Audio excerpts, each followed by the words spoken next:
नमस्कार विद्यार्थ्यांनो. नमस्कार विद्यार्थ्यांनो, पुन्हा एकदा आपल्या चॅनलमध्ये तुमच्या सर्वांचं स्वागत आहे. बघू शकता आता तुम्ही कामगार विभाग भरती 2026ची जाहिरात आलेली आहे. यामध्ये एकूण जागा किती आहेत तर 78 आहेत बघा. निरीक्षकला 62 आहेत, लेखापालला 12 आहेत, स्टेनोग्राफरला 4 आहेत. सिलेबस कसा आहे तुम्हाला तर माहितीच आहे बघा. सिलेबसमध्ये मराठी आहे, इंग्रजी आहे, गणित आहे आणि कायदे आहेत. प्रत्येक म्हणजे 15 प्रश्न राहणार 30 मार्क, 15 प्रश्न 30 मार्क, 15 प्रश्न 30 मार्क. कायदे हे 40 प्रश्न येणार आहेत 80 मार्कासाठी. सामान्य ज्ञान 15 30 मार्काला. तर जर तुम्हाला मित्रांनो खरंच जर यामध्ये रँक काढायची असेल तर बघा, हे बघा 160 ते 170 मार्क प्लस असणं हे तुम्हाला कंपल्सरी आहे. कारण की बघू शकता मित्रांनो, कॉम्पिटिशन एवढं भयानक आहे. हे बघा, अर्जाची रजिस्ट्रेशन संख्या बघू शकता 60,000 गेलेली आहे. 60,000 रजिस्ट्रेशन झाले तर आपण कमीत कमी एकदम अंदाज जर पकडला तर 15,000 पोरं कमीत कमी परीक्षा देतील. मी कमीत कमी धरलं आहे बरं. 20 ते 25,000 जण परीक्षा देणारच आहे. आता पेपर हा कसा निघेल? पेपर हा एकदम अवघड स्वरूपाचा निघणार आहे. म्हणजे तुम्हाला हे बघा, माझं काय वरी लिहिलेलं आहे, अंधारात न ठेवता सत्याची बाजू मांडण्याचा एक प्रयत्न आहे माझा.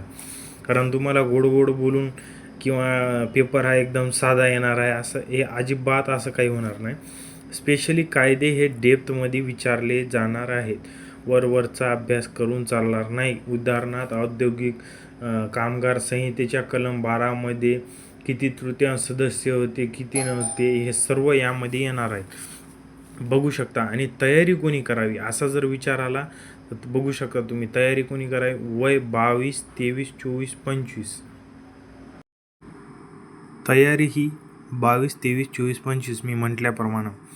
कारण की मित्रांनो 27, 28, 29, 30 या वयातील मुलांनी जर आता जर कायद्याचा अभ्यास सुरू केला तर मला कुठंतरी असं वाटते पर्सनली.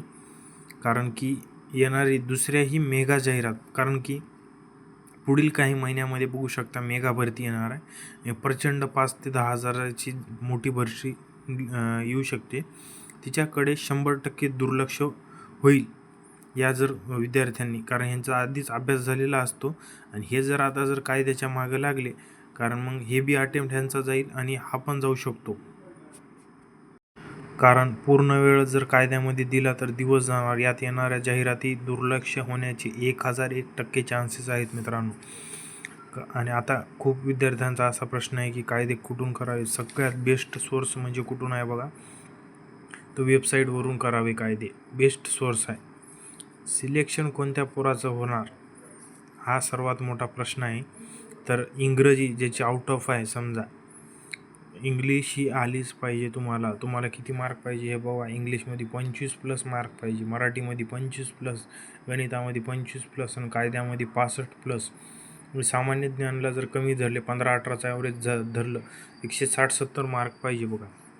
आणि जागा काय फार नाही, तर कास्टला एक जागा आहेत, म्हणून 160 ते 70 स्कोर येणं हे कंपल्सरी आहे. इंग्रजी कायदे ज्याचे पक्के तोच मारणार बाजी असा. जर मित्रांनो जर सक्सेस जर रेट बघितला, याच्यात एक काढला होता मी, तर हे काही नाही, हे पेंटी हे लागलेलं आहे, नेल पॉलिश लागली, हे सोडा.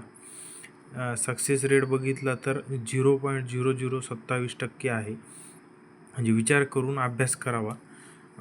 तर असं मी विनंती आहे की पोरांना की अभ्यास करताना हे तुम्ही तुमचा पूर्ण वेळ हा कायद्यात जाणार आहे. कायदे काही सोपे नाही. तर काही कायदे हे 10-12 पेजचे आहेत, तर काही कायदे हे 100 पेजचे आहे, 150. कायदा हा किचकट प्रकारचा भाग आहे. ज्यांची इच्छा आहे ह्या एजच्या पोरांनी करावी. यांचा जरी अटेम्प्ट जरी गेला, पेपर जरी गेला तरी काय वाटणार. ह्यांनी जर पेपर दिला तर हे खूप मोठे, म्हणजे एक तर वय आपलं होत आले आणि ह्या कायद्याच्या नादाला लागलं तर बाकीच्या भरत्या या तुमच्या 100% जाऊ शकतात. चला, बाकी तुम्हाला खूप खूप शुभेच्छा. चला, धन्यवाद. जे तुमचे मित्र कामगार विभागाचा फॉर्म भरलेला आहे त्यांना हा व्हिडिओ जरूर पाठवा. चला, धन्यवाद.